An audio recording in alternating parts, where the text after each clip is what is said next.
আসসালামু আলাইকুম দর্শক শ্রোতা, আজ শুরু হতে যাচ্ছে রিয়েল লাইফ স্টোরি তৃতীয় পর্ব। আশা করছি সঙ্গেই থাকবেন।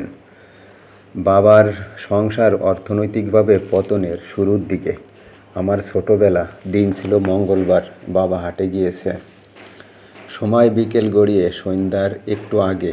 ধুমসে বৃষ্টি হচ্ছে।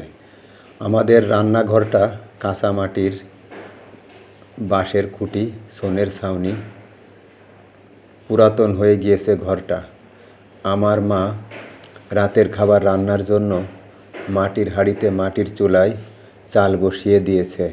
আমার কেমন যেন লাগতেছে। মাকে বললাম, মা, ভালো লাগতেছে না, চলো ঘর থেকে বের হয়ে যাই। আমার কেমন যেন অস্বস্তি লাগতেছিল।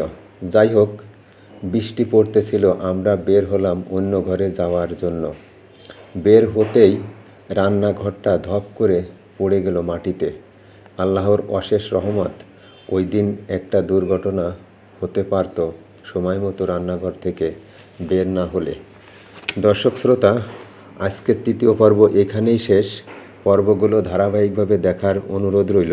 ধারাবাহিকভাবে না দেখলে, হঠাৎ এক পর্ব দেখলে বুঝতে অসুবিধা হতে পারে, তাই পরবর্তী পর্ব দেখার অনুরোধ রইল। লাইক শেয়ার দিয়ে পাশে থাকবেন। ধন্যবাদ।